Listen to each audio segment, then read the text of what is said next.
07. When the scurrying water, thick with sand and mud, and discoloured with dye stuffs, which floated in brightly tinted patches on its surface, filled the arch of Scotland Bridge, and left only the rails of Tanner's Bridge visible, the inundation reached its climax. But a couple of days elapsed before the flood subsided below the level of the unprotected tannery yard, and until then neither Simon Clegg nor his mates could resume their occupations.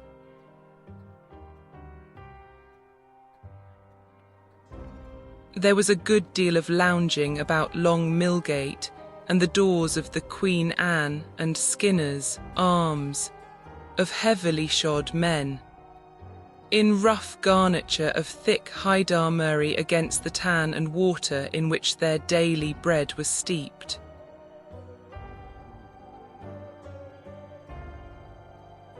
But in all those 2 days no anxious father, no white-faced mother, had run from street to street and house to house to seek and claim a rescued living child.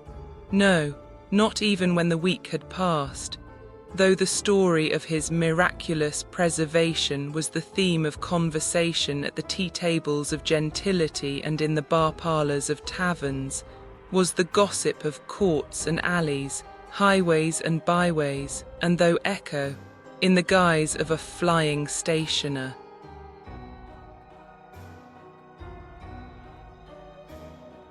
Caught it up and spread it broadcast in catchpenny sheets, far beyond the confines of the inundation.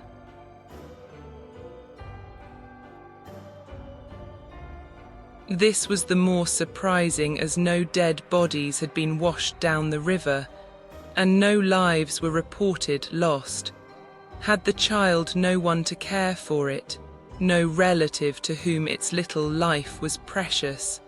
Had it been abandoned to its fate, a waif unloved, uncared for?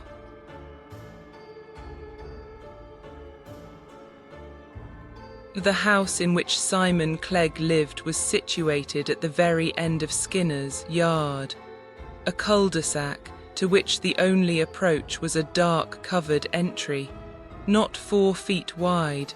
The 8 pavement of the yard was natural rock, originally hewn into broad flat steps, but then worn with water from the skies and from housewifely pails and the tramp of countless clogs to a rugged steep incline, asking wary stepping from the stranger on exploration after nightfall.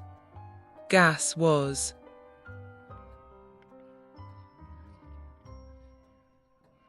Of course, unknown, but not even an oil lamp lit up the gloom.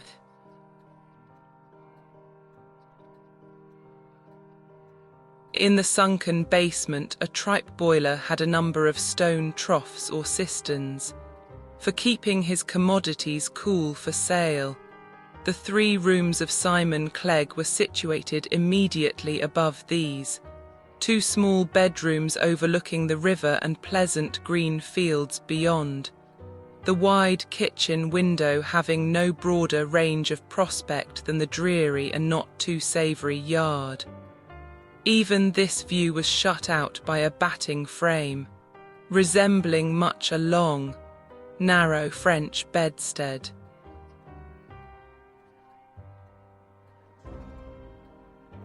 All the more that on it was laid a thick bed of raw, that is, undressed, cotton, freckled with seeds and fine bits of husky pod. Bess was a batter, and her business was to turn and beat the clotted mass with stout lithe arms and willow wands until the fibres loosened. The seeds and specks fell through, and a billowy mass of whitish down lay before her. It was not a healthy occupation. Dust and flue released found their way into the lungs, as well as onto the floor and furniture.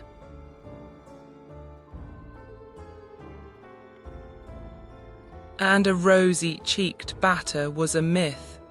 Machinery does the work, no, but this history deals with then.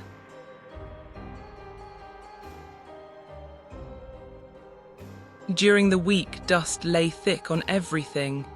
Even Bessie's hair was fluffy as a bursting cotton pod, in spite of the kerchief tied across it. But on the Saturday, when she had carried her work to Simpson's factory in Miller's Lane and came back with her wages, broom and duster cleared away the film, wax and brush polished up the oak bureau, the pride and glory of their kitchen, the 2 slim iron candlesticks. Fender and poker were burnished bright as steel.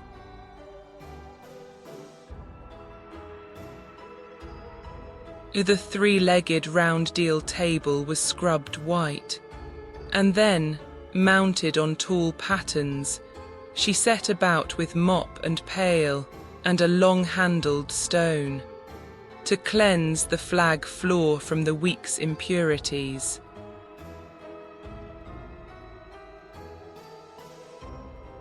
She had had a good mother, and, to the best of her ability, Bess tried to follow in her footsteps, and fill the vacant place on her father's hearth and in his heart.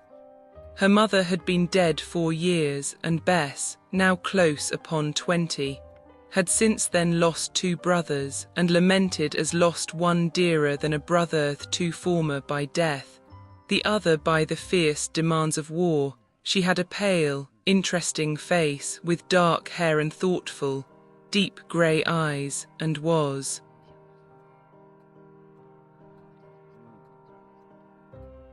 if anything, 29 quiet and staid for her years. But when her face lit up, she had as pleasant a smile upon it as one would wish to see by one's fireside, and not even her dialect could make her voice otherwise than low and gentle.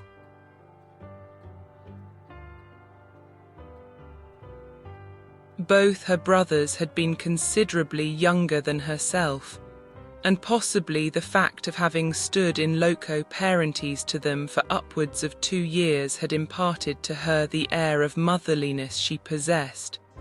Certain it is that if a child in the yard scalded itself, or cut a finger, or knocked the bark off an angular limb, it went crying to Bessie Clegg in preference to its own mother, and she healed bruises and quarrels with the same balsam loving sympathy.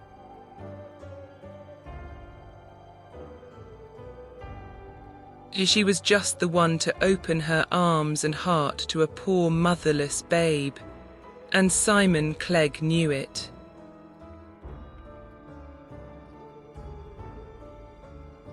Old Simon, or Old Clegg, he was called, probably because he was graver and more serious than his fellows, and had never changed his master since he grew to manhood, certainly not on account of his age, which trembled on the verge of 50 only. He was a short, somewhat spare man, with a face deeply lined by sorrow for the loved ones he had lost. But he had a merry twinkling eye, and was not without a latent vein of humour.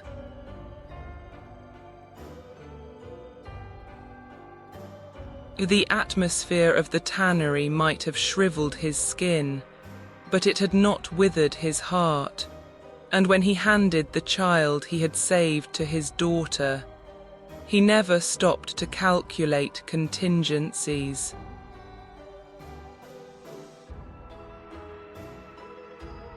The boy, apparently between 2 and 3 months old, was dressed in a long gown of printed linen, had a muslin cap, and an under one of flannel, all neatly made, but neither in make nor material beyond those of a respectable working man's child, and there was not a mark upon anything which could give a clue to its parentage.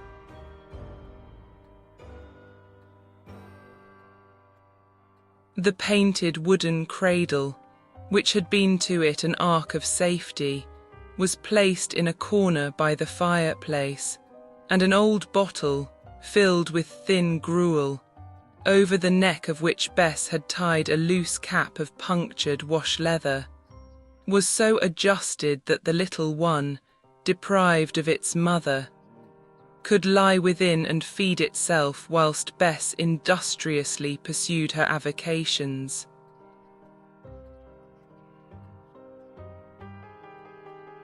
These were not times for idleness. There had been bread riots the previous winter. Food still was at famine prices, and it was all a poor man could do, with the strictest industry and economy, to obtain a bare subsistence.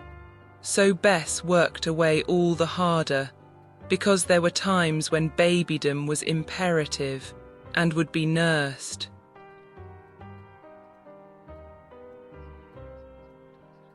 So 10.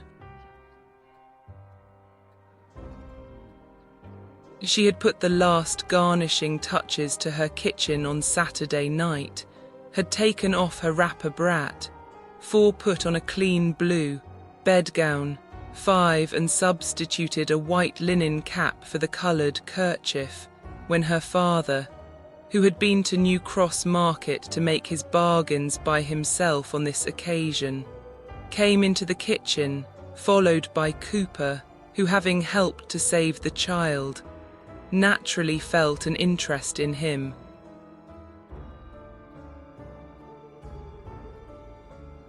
The iron porridge pot was on the low fire, and Bess, sifting the oatmeal into the boiling water with the left hand, whilst with the other she beat it swiftly with her porridge stick, was so intent on the preparation of their supper, she did not notice their entrance until her father, putting his coarse wicker market basket down on her white table, bade Cooper come in and tack a cheer.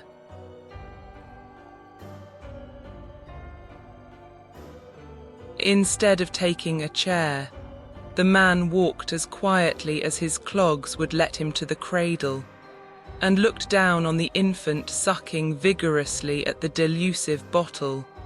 Matt Cooper was the unhappy father of 8, whose maintenance was a sore perplexity to him, and it may be supposed he spoke with authority when he exclaimed,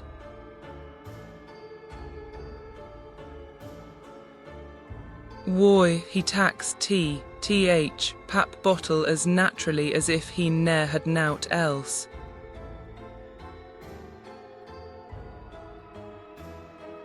And the big man quite a contrast to Simon stooped and lifted the babe from the cradle with all the ease of long practice, and dandled it in his arms, saying as he did so,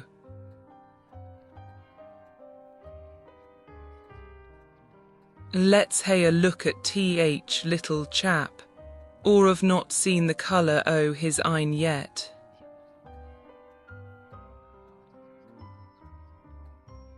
The eyes were grey, so dark they might have passed for black, and there was in them more than the ordinary inquiring gaze of babyhood.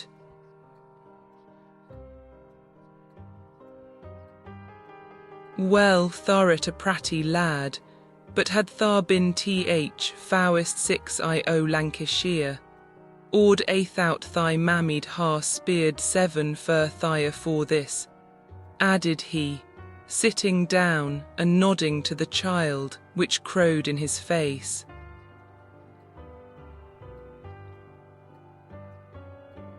"If one would ha reckoned so," assented Bess, without turning round.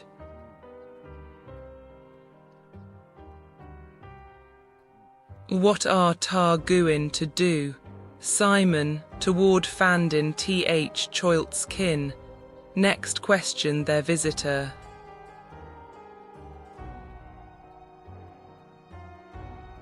Simon looked puzzled.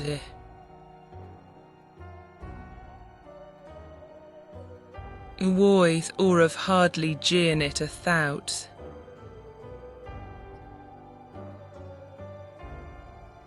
But the question, once started, was discussed at some length. Meanwhile the porridge destined for 2 Bess poured into 11 3 bowls, placing 3 iron spoons beside them, with no more ceremony than, "Yield tack a sup why us, Matt."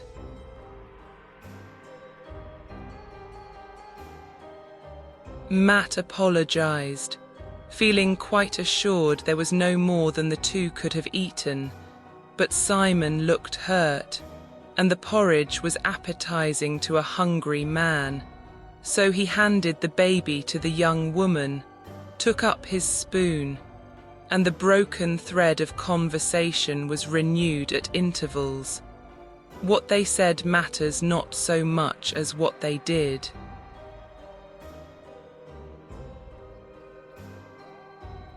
The next morning being Sunday, Cooper called for Clegg just as the bells were ringing for church, and the 2, arrayed in their best fustian breeches, long-tailed, deep-cuffed coats, knitted hose, 3-cornered hats, and shoes, only kept for Sunday wear, set out to seek the parents of the unclaimed infant, nothing doubting that they were going to carry solace to sorrowing hearts.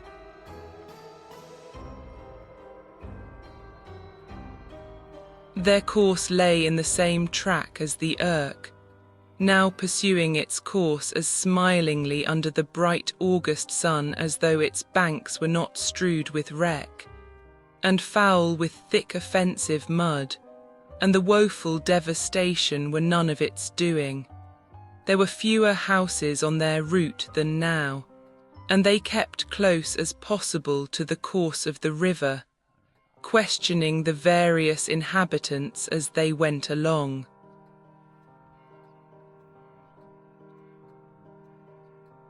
They had gone through Collyhurst and Blakely without rousing anyone to a thought beyond self-sustained damage, or gaining a single item of intelligence, though they made many a detour in quest of it. At a roadside public house close to Middleton they sat down parched with heat and thirst, called for a mug of ale each, drew from their pockets thick hunks of brown bread and cheese, wrapped in blue and white check handkerchiefs, and whilst satisfying their hunger,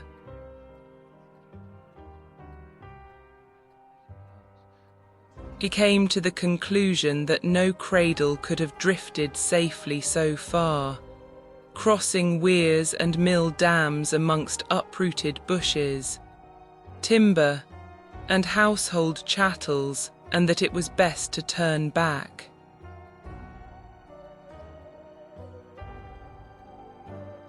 In Smedley Vale, where the flood seemed to have done its worst, and where a small cottage close to the river lay in ruins, a knot of people were gathered together talking and gesticulating as if in eager controversy. As they approached, they were spied by one of the group.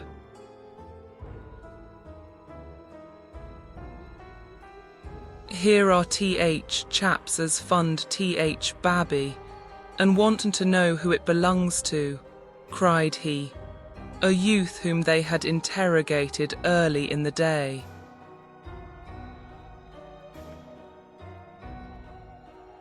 To tell in brief what Simon and his companion learned by slow degrees, the hapless child was alone in the world, 12 orphaned by a succession of misfortunes.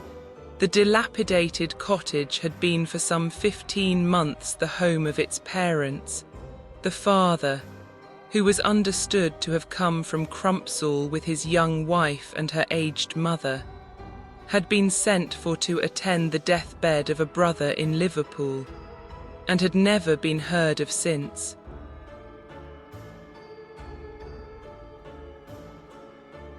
The alarm and trouble consequent upon his prolonged absence prostrated the young wife and caused not only the babe's premature birth, but the mother's death. The care of the child had devolved upon the stricken grandmother, who had him brought up by hand, as Matthew's sagacity had suggested. She was a woman far advanced in years and feeble, but she asked no help from neighbours or parish. Though her poverty was apparent, she kept poultry and knitted stockings.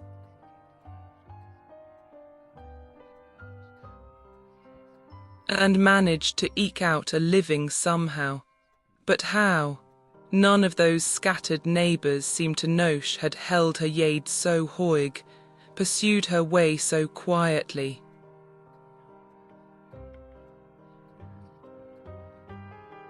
She had been out in her garden feeding her fowls, when the flood came upon them without warning, swept through the open doors of the cottage, and carried cradle and everything else before it, leaving hardly a wall standing.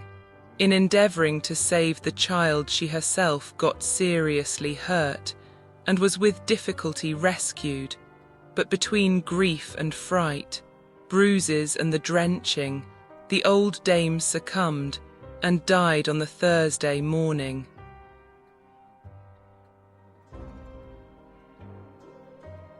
And had been buried by the parish from which in life she had proudly kept aloof that very afternoon, and no one could tell other name she had borne than Nan.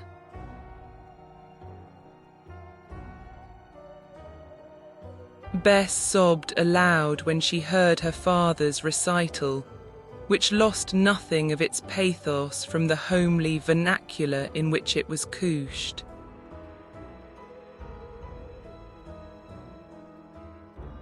"And what's to be done now?" asked Cooper, as he sat on one of the rush-bottomed chairs, sucking the knob of his walking stick, as if for an inspiration. "Yo can o think o keeping th choilt, and bread and meal at sich a price."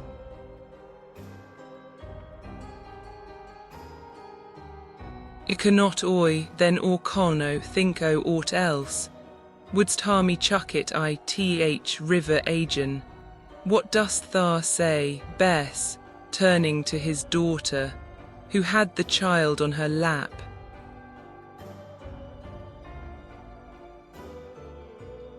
"Why, poor little lad's got no the father nor mother, and tha's lost both o thy lads. Meb it's a godsend, father, after o, as yo said'n to me," and she kissed it tenderly.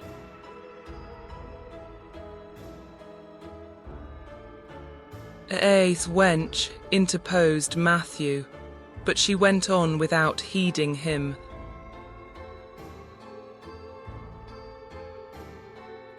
"A 13. There's babby cluers laid by I lavender I those draws as hasna seen daylight sin our Joe were a toddler. And they'll just come handy.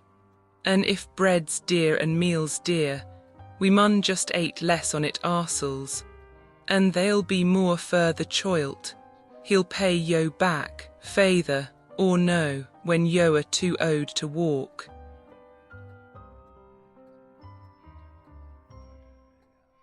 "An or con do bout backer, lass, if the orphan's granny were too proud to ax help o th parish, or'll be too proud to send her pratty grandchild there."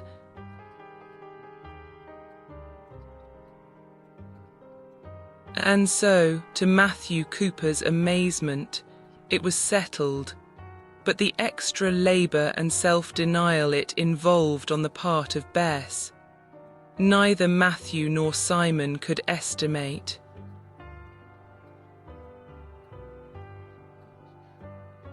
In the midst of the rabid scepticism and republicanism of the period, Simon Clegg was a staunch Church and King man, and, as a natural consequence, a stout upholder of their ordinances, regularly as the bell tolled in for Sunday morning service. He might be seen walking reverently down the aisle of the old church, to his place in the free seats, with his neat, cheerful-looking daughter following him sometimes.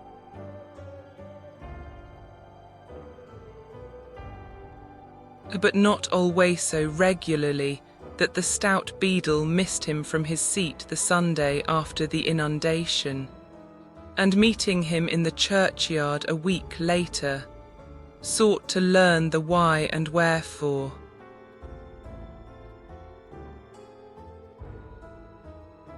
The beadle of the parish church was an important personage in the eyes of Simon Clegg, and, somewhat proud of his notice, the little tanner related the incidents of that memorable flood week to his querist, concluding with his adoption of the child.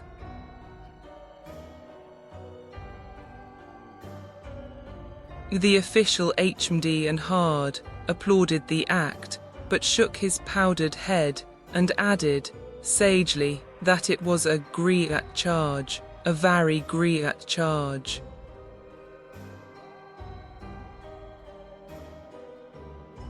Dun yo think th little un's been baptized? Interrogated the beadle.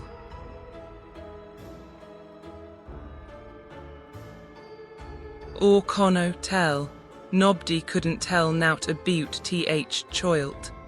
Ut were ony use to onybody, Bess and me han talked it o'er, and we were thinkin' o' bringin' it to be kirsened, to be on th safe soid loik. Or reckon it wouldna do th choilt ony harm to be kirsened to ice o'er, and tu'ud be loik flingin' th choilt soul to ode scrat gin he were no kirsened at o. What dun yo thinkin'?